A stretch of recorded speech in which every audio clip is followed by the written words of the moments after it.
ચાલો તો મિત્રો આપણે અભ્યાસ કરીએ છીએ ધોરણ 11 વિષય બાયોલોજી ચેપ્ટર નંબર 9 જૈવિક અણુ. છેલ્લા લેક્ચરની અંદર આપણે ન્યુક્લિક એસિડ શું છે, એના બંધારણમાં ન્યુક્લિયોસાઇડ કોને કહેવાય, ન્યુક્લિયોટાઇડ કોને કહેવાય, એનો અભ્યાસ કર્યો. આજનો આપણો જે ટૉપિક છે એ છે દ્વિતીયક ચયાપચયકો. તો અહીંયા પહેલાં ટાઇટલ આપી દઉં છું. તો આજે આપણે ભણીશું દ્વિતીયક ચયાપચયકો, અથવા તો અંગ્રેજીમાં કહીશું આપણે એને સેકન્ડરી મેટાબોલાઇટ્સ. સેકન્ડરી મેટાબોલાઇટ્સ સમજવાનો પ્રયત્ન કરીએ મુદ્દો શું કહેવા માગે છે. તો આપણે જીવન સજીવોની વાત કરીએ, દાખલા તરીકે પ્રાણી શરીર હોય, વનસ્પતિ હોય કે ફૂગ હોય કે વોટએવર, જે પણ જીવન શરીર હોય છે, પેશી હોય છે, જે કોષો હોય છે, એની અંદર સંશોધનકારો જે છે એમને એક આમ કુતૂહલ દ્રષ્ટિકોણ હોય કે ભાઈ શું હશે એમાં સજીવના જે કોષો છે, પેશીઓ છે, એની અંદર શું હશે, કયા પ્રકારના રસાયણો હશે, બરાબર. એ રસાયણોનું રાસાયણિક બંધારણ શું હશે, એમની રાસાયણિક લાક્ષણિકતાઓ, એમની જે પ્રકૃતિ છે શું હશે, એસિડિક હશે કે પછી બેઝિક હશે, બરાબર, કાર્બનિક હશે કે પછી અકાર્બનિક હશે. આવું બધું એક કુતૂહલતા જગાડતો એક દ્રષ્ટિકોણ છે કે ભાઈ સજીવોની અંદર આવેલા જે રસાયણો છે એમના વિશે જાણવું, બરાબર. એક પ્રકારનો અલગ દ્રષ્ટિકોણ છે. એના થકી આપણે જે તે સજીવો છે એ સજીવોની રચનાને આપણે સમજી શકીએ છીએ. ચલો હવે માનીએ છીએ આપણે કે ભાઈ સંશોધનકારો સંશોધન કરે છે અને સંશોધન પછી એમણે સજીવોની અંદર વિવિધ પ્રકારના રસાયણો જોવા મળે છે, બરાબર. અને એ બધા રસાયણો કયા કયા છે તો આપણે આગળ એની લિસ્ટ બનાવેલી છે. એ માની લઈએ કે ભાઈ સજીવોની અંદર આપણને ઘણા બધા ઢગલાબંધ રસાયણો આપણને કોષની અંદર જોવા મળશે. એમાંના કેટલાક રસાયણોને આપણે કીધા કાર્બનિક રસાયણો. એમાંના કેટલાક કેવા હોય છે, કાર્બનિક હોય છે. તો એમાંના કેટલાક કેવા હોય છે, અકાર્બનિક હોય છે.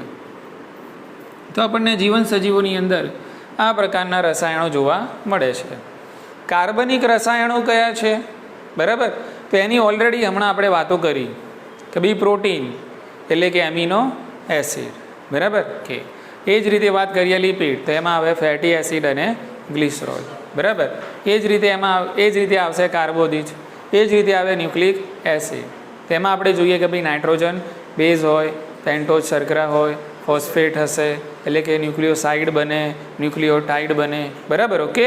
તો ટૂંકમાં આ બધા પ્રકારના આપણને કાર્બનિક રસાયણો જોવા મળે છે. તો એની આપણે યાદી અહીંયા લખી શકીએ કે ભાઈ સજીવોની અંદર વિવિધ કાર્બનિક રસાયણો જોવા મળે છે, જેવા કે એમિનો એસિડ જેનાથી બને છે પ્રોટીન, એ જ રીતે આપણને જોવા મળશે લિપિડ જેના બંધારણમાં હોય છે ફેટી એસિડ અને ગ્લિસરોલ, એ જ રીતે આપણને જોવા મળશે કાર્બોદિત જેના બંધારણમાં હોય છે શર્કરા, એ જ રીતે આપણને જોવા મળશે ન્યુક્લિક એસિડ, એના બંધારણમાં આપણને જોવા મળે છે ન્યુક્લિયોટાઇડ અને ન્યુક્લિયોસાઇડ, અને એના બંધારણમાં આપણને જોવા મળે નાઇટ્રોજન બેઝ, પેન્ટોઝ શર્કરા અને ફોસ્ફોરિક એસિડ. ક્લિયર. તો ટૂંકમાં સજીવોની અંદર આપણે નજર દોડાવીએ તો આપણને એક કાર્બનિક રસાયણોનો સમૂહ આપણને જોવા મળે છે. એ જ રીતે આપણને જોવા મળશે શું ભાઈ, અકાર્બનિક રસાયણો પણ જોવા મળશે. દાખલા તરીકે આપણે પહેલાં જ ભણી ગયા કે ભાઈ પાણી અને ક્ષારો, બરાબર, એટલે કે આયનો આપણને અકાર્બનિક રસાયણો તરીકે જોવા મળે છે. બોલો, આટલી ખબર પડી ગઈ? ઓકે. હવે સમજવાનું એ છે કે આજે આપણને આજે કાર્બનિક રસાયણો જોવા મળે છે જે આપણે આગળના ટોપિકમાં ભણી ગયા છીએ, બરાબર. અને એના સિવાય પણ આપણને જે રસાયણો અહીંયા નામ નથી લખેલા આપણે, એના સિવાય પણ આપણને બીજા ઘણા બધા રસાયણો જોવા મળે છે કે જે કાર્બનિક છે, બરાબર. ઓકે.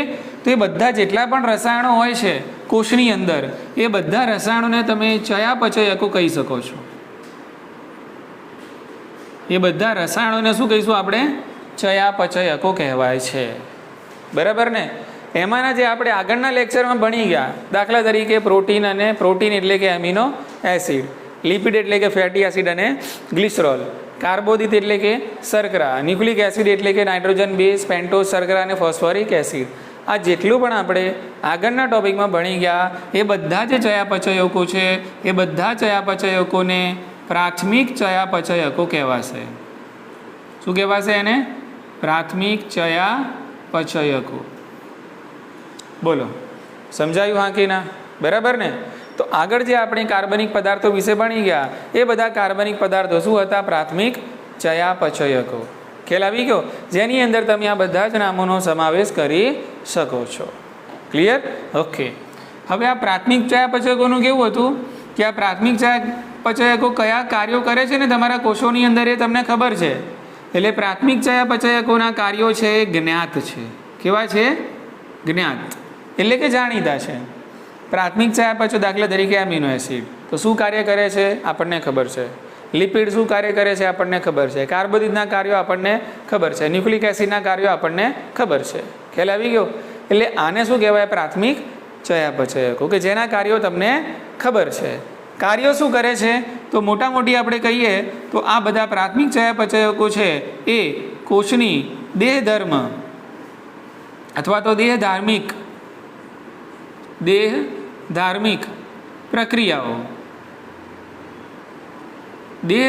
પ્રક્રિયાઓ કરે છે. ખ્યાલ આવી ગયો? એટલે વિવિધ ચયાપચયિક દેહધાર્મિક પ્રક્રિયાઓમાં પોતાનો કંઈક ને કંઈક ફાળો પ્રાથમિક ચયાપચયકો આપે છે. શું ફાળો આપે છે એ બધું જ આપણને ખબર છે. એટલે ટૂંકમાં એમના વિશે આપણને જ્ઞાન છે. એ ચયાપચયકો આપણા નોલેજમાં છે. એના કાર્યો કેવા છે? જ્ઞાત છે. બરાબર? ઓકે. પણ કોષની અંદર આ ચયાપચયકોમાં પ્રાથમિક ચયાપચયકો સિવાય પણ ઘણા બધા રાસાયણિક સંગઠનો એટલે કે પદાર્થો આપણને જોવા મળે છે. અને એ રાસાયણિક પદાર્થો જે છે એમને કહેવાય છે દ્વિતીયક ચયાપચયકો. એમને શું કહેવાશે? દ્વિતીયક ચયાપચયકો. બરાબર?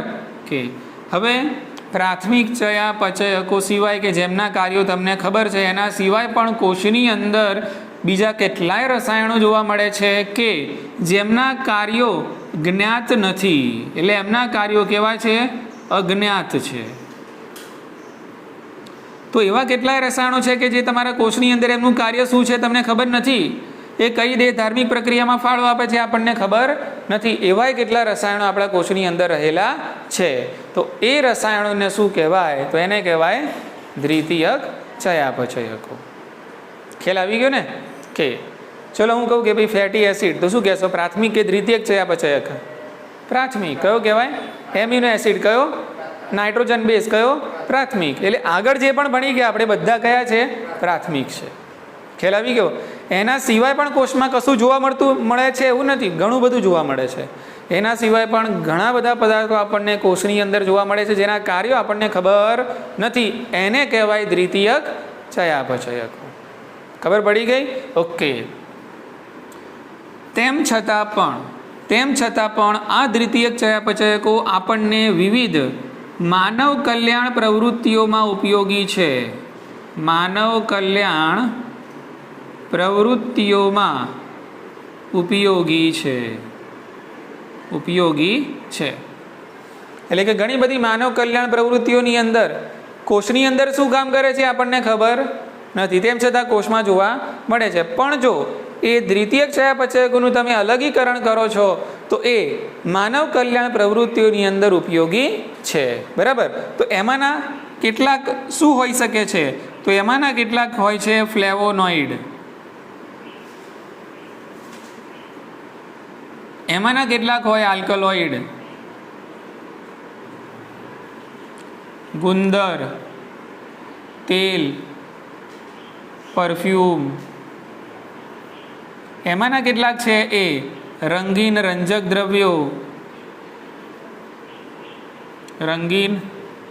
દ્રવ્યો કે એ જ રીતે સેલ્યુલોઝ. કેટલાકનો તમે ઔષધ તરીકે પણ ઉપયોગ કરી શકો છો. ઔષધ. કેટલાકનો તમે મસાલા તરીકે પણ ઉપયોગ કરી શકો છો કે અને કેટલાકની આર્થિક અગત્યતા પણ રહેલી છે. આર્થિક અગત્યતા. આના સિવાય પણ બીજા છે જેનું આપણે ટેબલમાં ચર્ચા કરીએ છીએ. બરાબર? ઓકે. તો આ જે પણ આપણે લખ્યા ને આ બધી પ્રકારની કક્ષાઓ છે. તો આ બધા છે એ કહેવાશે દ્વિતીયક ચયાપચયકો. તો એમાંના કેટલાક ફ્લેવોનોઇડ છે, આલ્કલોઇડ છે, કેટલાક ગુંદર છે, તેલ છે, પરફ્યુમ છે રંગીન રંજક દ્રવ્યો છે, સેલ્યુલોજ, કેટલીક ડ્રગ્સ એટલે કે ઔષધો છે, કેટલાક મસાલા તરીકે ને કેટલાક તો એવા છે કે જેમની શું છે કેવી આર્થિક અગત્યતા રહેલી છે. ખ્યાલ આવી ગયો કે હવે આપણે એક નાનકડું ટેબલ બનાવવાનું છે જેની અંદર આપણે દ્વિતીયક ચયાપચયકો છે એની કક્ષાના નામ લખીશું, એના વર્ગનું નામ લખીશું અને સામે એની અંદર કયા ઉદાહરણો સમાવેશ થઈ શકે છે એનું નામ લખીશું. બોલો, ખ્યાલ આવી ગયો? ઓકે.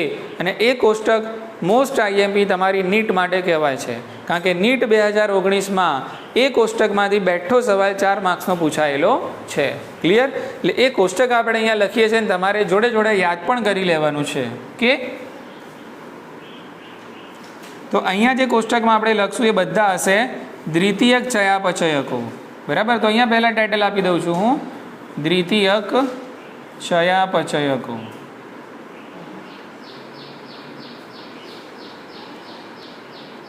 અહીંયા આપણે એ જે શ્રેણી છે એનું નામ લખીશું ને અહીંયા આપણે ઉદાહરણ લખીશું. બરાબર? ઓકે. અહીંયા આપણે દ્વિતીયક ચયાપચયનો વર્ગ લખીશું, અહીંયા લખીશું આપણે ઉદાહરણો. કે તેમાં સૌથી પહેલાં તમને આપેલું છે આલ્કલોઇડ. બધી શ્રેણી આવી જશે, ઉપર નીચે કદાચ થાય. આલ્કલોઇડ, તેમાં 2 ઉદાહરણ તમને આપેલા છે, મોર્ફિન અને કોડીન. તો અહીંયા યાદ રાખવાનું કે ભાઈ મોર્ફિન અને કોડીન શું છે, તો મોર્ફિન અને કોડીન શું છે? આલ્કલોઇડ છે. ખ્યાલ આવી ગયો? આગળના વર્ષોમાં એટલે કે 12મા ધોરણની અંદર આપણે ભણશું કે આ મોર્ફિન અને આ જે કોડીન છે એ નશાકારક પદાર્થો પણ છે. કેવા છે? નશાકારક પદાર્થો પણ છે. એનો દવા તરીકે પણ તમે ઉપયોગ કરી શકો છો. મોર્ફિન અને કોડીન છે એ પીડાહારક છે. કેવા છે? પીડાહારક છે, દર્દશામક છે. તમે કદાચ સાંભળ્યું હશે, કોઈ ક્યારેક તમે કોઈ સિરપ પીધી હોય તો એમાં ખ્યાલ હશે સિરપની અંદર કોડીન ફોસ્ફેટ હોય. શું હોય? હા, તો કોડીનનો ઉપયોગ કફ સિરપમાં થાય. કોડીનનો ઉપયોગ ક્યાં થાય? કફ સિરપની અંદર કરવામાં આવતો હોય છે. પણ નશાકારકો છે એ સિરપનો નશો કરવા માટે ઉપયોગ કરે. નશાકારકો શું કરે? એ સિરપના બંધાણી બની જાય, એમ નશો કરવા માટે સિરપ આખી બોટલ પી જાય. કફ ના થયો હોય પણ શાના માટે? નશો. કારણ કે આ બંને દવાઓ એવી છે, એટલે કે આ બંને જે ડ્રગ્સ છે, આ બંને રસાયણો છે એવા છે કે જે સીધું તમારા મધ્યસ્થ ચેતાતંત્ર ઉપર અસર કરે છે. ખ્યાલ આવી ગયો? ઓકે. એટલે કોઈ પણ આવી દવા હોય કે જે મધ્યસ્થ ચેતાતંત્ર દ્વારા તમારા શરીર ઉપર અસર કરતી હોય, એ દવા છે તમને મેડિકલ સ્ટોરવાળો જે છે એ ડૉક્ટરના પ્રિસ્ક્રિપ્શન વગર આપી શકે નહીં. સમજી લો કે તમે ઊંઘની ગોળી લેવા જાઓ છો મેડિકલ સ્ટોર ઉપર, બરાબર? તે ઊંઘની ગોળી તમે લેવા જાઓ તો એ તમને ઊંઘની ગોળી નહીં આપે. પહેલાં માગશે કે ભાઈ ડૉક્ટરનું પ્રિસ્ક્રિપ્શન લાવો. હાલાકી આ તો ભારત છે અને અહીંયા તો બધું થાય છે જ. તમે એમને જાઓ તો એ ઢગલાબંધ આખું બોક્સ આપી દે લાગાવે તો, પણ અપાય નહીં. નિયમ પ્રમાણે ના અપાય, કારણ કે એનો મિસયુઝ થઈ શકે ને. કોઈ 10 ઊંઘની ગોળી લઈ લે અને ઘેર જઈને એક સાથી બધી ગળી જાય તો સ્યુસાઇડ થાય કે ના થાય? સમજા? ઊંઘની ગોળી રોજ એક જ લેવાની અને બહુ જ નાની માત્રામાં આવેલી હોય. એટલે ઊંઘવાના પહેલાં તમારે 1-2 કલાક, 1 કલાક કે અડધા કલાક પહેલાં લો તો પછી એકદમ કામ એકદમ આમ ઊંઘ આવે આનંદદાયક. બરાબર? પણ જો 10-10 ટેબ્લેટ સાથે લઈ લો તો સદાયના માટે ઊંઘી જઈએ. એટલે મિસયુઝ થાય ને આનો. શું થાય? મિસયુઝ થાય. એટલા માટે પ્રિસ્ક્રિપ્શન વગર આ પ્રકારની દવાઓ અપાતી નથી, અને નશાકારક પદાર્થો પણ કહેવાય છે. ખ્યાલ આવી ગયો? તો ટૂંકમાં આ બધી સ્ટોરી તમારે યાદ નહીં રાખવાની, તમારે તો આટલું જ યાદ રાખવાનું કે ભાઈ આલ્કલોઇડના નામ શું? મોર્ફિન અને કોડીન. તમારે આટલું જ યાદ રાખવાનું છે. ચલો, એના પછી આવે છે રંજક દ્રવ્યો. તો રંજક દ્રવ્ય આપણને ઘણા બધા ખબર છે, એમાંના 2 નામ અહીંયા આપેલા છે, આપણે યાદ રાખી લઈશું. કેરોટીનોઇડ્સ, કેરોટીનોઇડ્સ, અને બીજું છે એન્થોસાયનિન. એન્થોસાયનિન.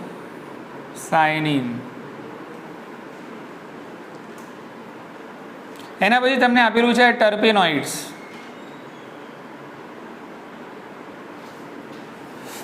એમાં 2 નામ યાદ રાખજો, મોનોટર્પિન અને ડાયટર્પિન.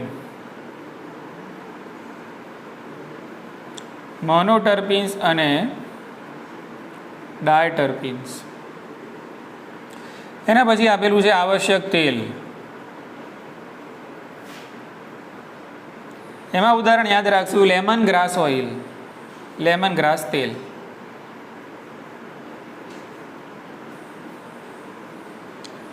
એના પછી ટોક્સિન કરીને કંઈક આવે, ટોક્સિન એટલે ઝેરી પદાર્થ એમ, ટોક્સિન. એમાં બે નામ યાદ રાખજો સરસ મજાના, એબ્રિન અને રિસિન આપેલું છે,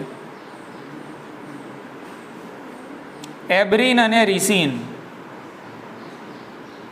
એના પછી યાદ રાખવાનું છે લેક્ટિન્સ, લેક્ટિન્સ. લેક્ટિન્સમાં તમને આપેલું છે કોનકોનોવેલિન એ, કોનકોનેવેલિન એ. એના પછી આપેલું છે તમને ઔષધ, ઔષધ એટલે ડ્રગ એમ, તમને ડ્રગ નામ આપેલું છે, ઔષધ પણ લખી શકાય છે, ડ્રગ્સ. તો ઔષધ તરીકે બે નામ આપેલા છે તમને, વિનબ્લાસ્ટિન અને કુર્કુમિન. વિનબ્લાસ્ટિન. આ વિનબ્લાસ્ટિનની બીજી બેન છે, એનું નામ વિન્ક્રિસ્ટિન છે. શું છે? વિન્ક્રિસ્ટિન. બેન નથી પણ એના જેવું એક રસાયણ છે, પણ એમાં આપેલું નથી એટલે આપણે લખતા નથી. જે આપેલું છે એટલું જ યાદ રાખીએ પહેલાં, બરાબર. વિનબ્લાસ્ટિન અને બીજું મરચામાંથી મળે કુર્કુમિન. એનો મસાલા તરીકે તમે ઉપયોગ કરી શકો છો. આ વિનક્રિસ્ટિન છે, વિનબ્લાસ્ટિન છે, આનો કેન્સરની અંદર દવા તરીકે ઉપયોગ થઈ શકે છે. ખ્યાલ આવી ગયો કે? એના પછી આપેલા છે તમને પોલિમર પદાર્થો. એની અંદર દાખલા તરીકે સેલ્યુલોઝ છે, એ જ રીતે ગુંદર છે, પરફ્યુમ છે. તો પોલિમર પદાર્થો તરીકે તમે સેલ્યુલોઝ, ગુંદર અને એક બીજું કંઈક ઉદાહરણ તમને આપેલું છે રબર.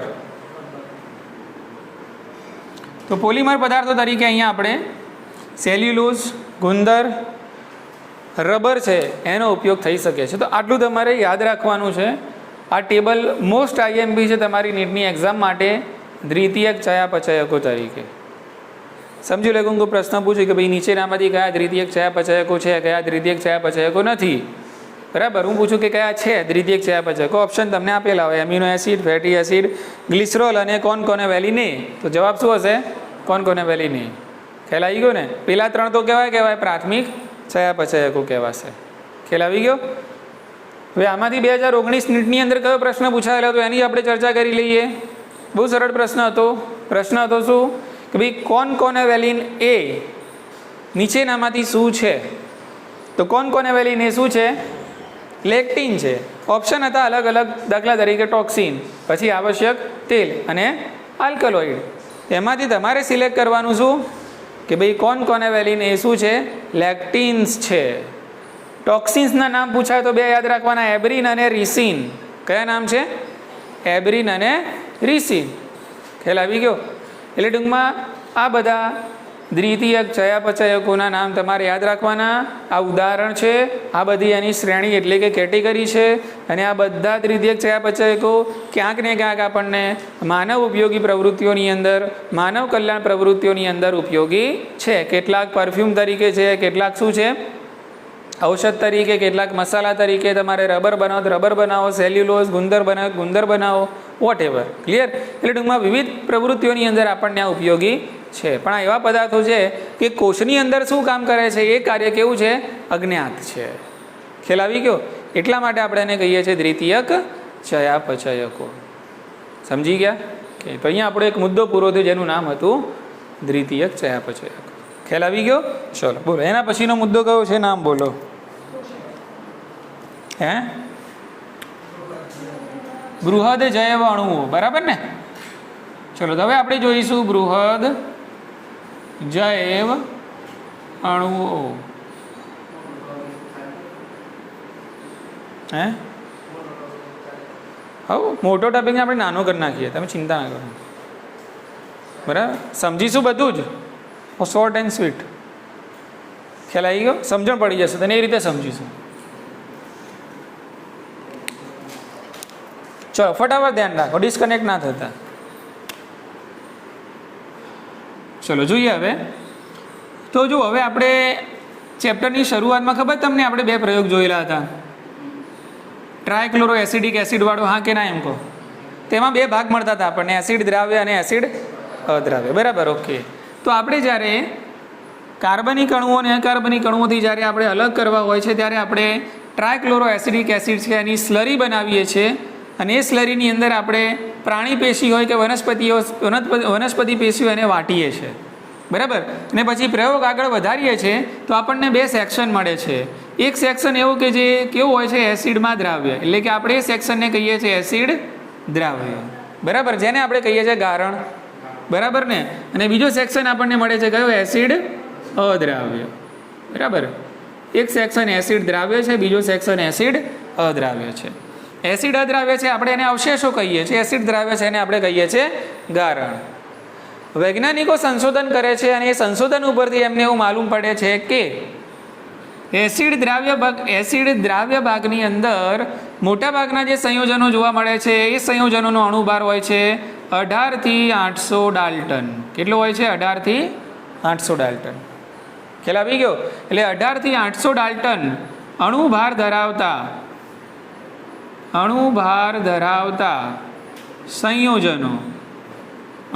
ધરાવતા સંયોજનો તમને એસિડ દ્રાવ્ય ભાગમાં જોવા મળે છે. હાલી ખબર પડી ગઈ? જ્યારે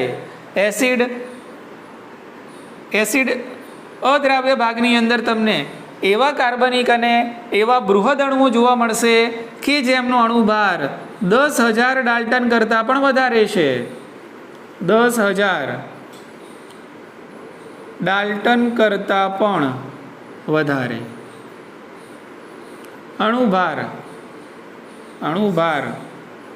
ધરાવતા સંયોજનો જોવા મળે છે, બરાબર. અને આ 10,000 ડાલ્ટન કરતાં પણ વધારે અણુભાર ધરાવતા જે સંયોજનો છે એ સામાન્ય રીતે બૃહદ અણુઓ કહેવાય છે. શું કહેવાય છે? એ બૃહદ અણુઓ. અને એ બૃહદ અણુઓની અંદર સમાવેશ થાય છે પ્રોટીન. મુખ્યત્વે 4 પ્રકારના તમને બૃહદ અણુઓ એસિડ અદ્રાવ્ય ભાગમાં જોવા મળે છે, જેમાંનું એક છે પ્રોટીન, બીજું છે કાર્બોદિત, ત્રીજું છે લિપિડ અને ચોથું છે ન્યુક્લિક એસિડ. ખ્યાલ આવી ગયો? બહુ સરળ વસ્તુ છે, સમજો. એસિડ દ્રાવ્ય ભાગમાં એવા રાસાયણિક સંયોજનો જોવા મળે છે જેનો અણુભાર કેટલો છે? 18 થી 800 ડાલ્ટન. અને એસિડ અદ્રાવ્ય ભાગમાં એવા બૃહદ અણુઓ જોવા મળે છે જેનો અણુભાર 10,000 ડાલ્ટન કરતાં પણ વધારે છે. દાખલા તરીકે પ્રોટીન, કાર્બોદિત અને ન્યુક્લિક એસિડ. તમે કહેશો સર લિપિડ કેમ ભૂલી ગયા? તે ભૂલવાનું એક કારણ છે, હમણાં ડિસ્કસ કરીએ આપણે. સમજાવ્યું કે નહીં? કારણ કે લિપિડનો અણુભાર તમે જોશો તો લિપિડનો અણુભાર છે 800 ડાલ્ટન માંડ પહોંચે છે. લિપિડનો અણુભાર 800 ડાલ્ટન કરતાં પણ ઓછો હોય છે. તેમ છતાં લિપિડ છે એ એસિડ દ્રાવ્ય ભાગમાં ન જોવા મળતા એસિડ અદ્રાવ્ય ભાગમાં બીજા બૃહદ અણુઓની સાથે આપણને જોવા મળે છે. ખબર પડી? એટલે કેમ જોવા મળે છે પછી સમજીએ છીએ. સમજાવ્યું કે નહીં? બરાબર ને? ઓકે. એટલે એસિડ અદ્રાવ્ય ભાગની અંદર સામાન્ય રીતે 10,000 ડાલ્ટન કરતાં પણ વધારે અણુભાર ધરાવતા અણુઓ જોવા મળે છે. અપવાદ રૂપે લિપિડમાં આટલો બધો અણુભાર હોય નહીં. એમાં તો કેટલો હોય છે? 800 ડાલ્ટન જેટલો અથવા તો એનાથી પણ ઓછો. તેમ છતાં પણ આમ તો લિપિડ જોવા મળવું જોઈએ આપણને શામાં? એસિડ દ્રાવ્ય ભાગમાં. પણ શામાં જોવા મળે છે? એસિડ અદ્રાવ્ય ભાગમાં જોવા મળે છે બીજા બૃહદ અણુઓની સાથે. ખબર પડી ગઈ? કેમ જોવા મળે છે પછી નક્કી કરીએ આપણે. ખ્યાલ આવી ગયો આટલો? ઓકે. ચલો હવે આ જે અણુઓ છે એ અણુઓને તમે અણુભારની દ્રષ્ટિએ 2 ભાગમાં વહેંચી શકો છો. શાની દ્રષ્ટિએ? અણુભારની દ્રષ્ટિએ. તો અહીંયા આપણે મુદ્દો બનાવીશું કે ભાઈ અણુભારની દ્રષ્ટિએ જૈવિક અણુઓને 2 ભાગમાં વહેંચાય છે. 2 ભાગ પાડી દે, બહુ સરળ છે, ફટાફટ પૂરું થઈ જશે, ધ્યાન રાખો. બરાબર? ઓકે. એક એવા અણુઓ કે જેનો અણુભાર 1000 કરતાં ઓછું છે. એક એવા અણુઓ કે જેનો અણુભાર 1000 ડાલ્ટન કરતાં ઓછો છે. અને એક એવા અણુઓ કે જેનો અણુભાર 1000 ડાલ્ટન કરતાં વધારે છે. એક એવા અણુ કે જેનો અણુભાર 1000 ડાલ્ટન કરતાં વધારે. ખ્યાલ આવી ગયો? અહીંયા 10,000 લખ્યું છે, ધ્યાન રાખજો. ને અહીંયા શું લખ્યું છે? 1000 છે, ધ્યાન રાખજો. બરાબર? ઓકે. તો જે અણુઓનો અણુભાર 1000 ડાલ્ટન કરતાં ઓછો છે એ અણુઓને શું કહેશો? તે અણુને કહેવાય સરળ જૈવિક અણુઓ. શું કહીશું આપણે? સરળ અણુઓ અથવા તો સરળ જૈવિક અણુઓ, અથવા તો એને તમે કહી શકો છો સૂક્ષ્મ જૈવ અણુઓ અથવા તો સૂક્ષ્મ જૈવિક અણુઓ, અથવા તો અંગ્રેજીમાં કહેવું હોય તો એને કહેવાય માઇક્રોમોલેક્યુલ્સ. માઇક્રોમોલેક્યુલ્સ. હાલી ખબર પડી ગઈ? તો જે અણુઓનો અણુભાર 1000 ડાલ્ટન કરતાં ઓછો છે એને તમે સરળ જૈવ અણુઓ કહેશો, સૂક્ષ્મ જૈવ અણુઓ કહેશો, અથવા તો માઇક્રો મોલેક્યુલ્સ તરીકે એને ઓળખવામાં આવે છે. બરાબર? ચલો, હવે જે અણુઓનો અણુભાર 1000 ડાલ્ટન કરતાં વધારે છે એને કહીશું આપણે મહાઅણુઓ અથવા બૃહદ અણુઓ. બૃહદ અણુઓ અથવા એને કહેવાય મેક્રો મોલેક્યુલ્સ. Macro molecules. બોલો, સમજાયું? 1000 ડાલ્ટન કરતાં વધારે હોય તેને મહા કહી દો, બૃહદ કહી દો, મેક્રો કહી દો. ઓછો હોય તેને સરળ કહી દો, સૂક્ષ્મ કહી દો, માઇક્રો કહી દો. ખ્યાલ આવી ગયો? ઓકે. હવે મુદ્દો પાછો લિપિડ પર જવા દઈએ કે ભાઈ લિપિડનો અણુભાર 800 ડાલ્ટન કરતાં પણ ઓછો છે, તેમ છતાં પણ એસિડ દ્રાવ્ય ભાગમાં બીજા બૃહદ અણુઓની સાથે કેમ જોવા મળે છે?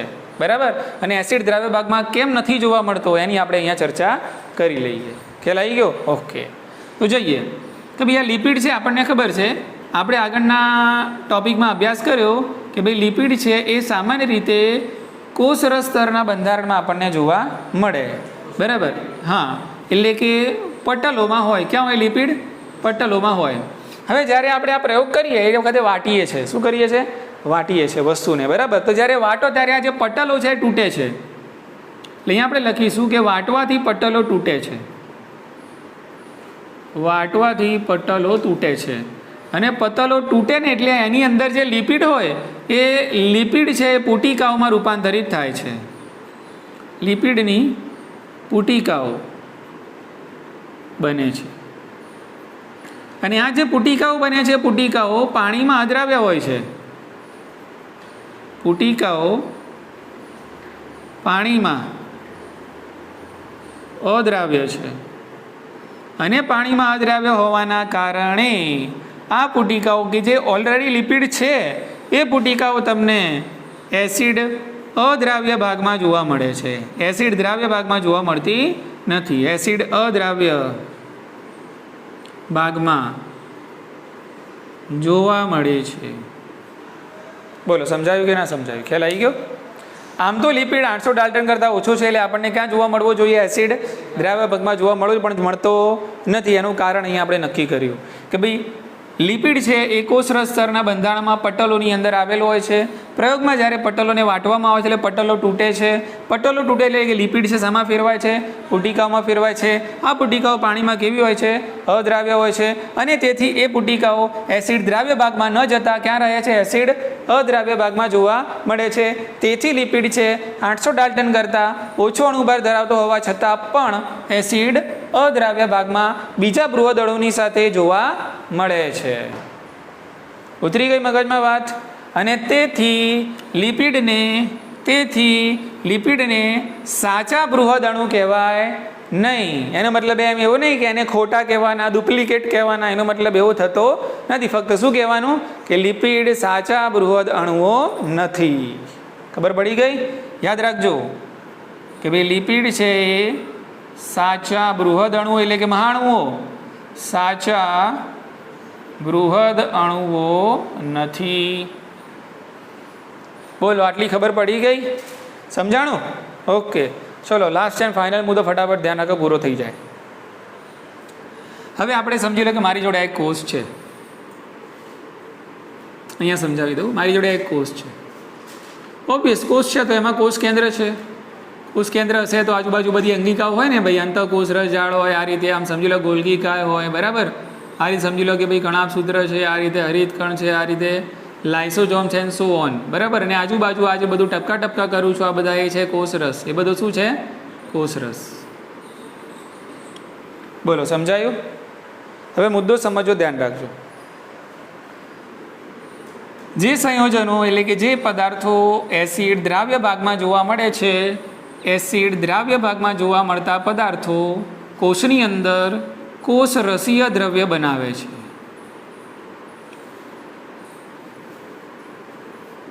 કયું દ્રવ્ય બનાવે છે? કોષરસીય.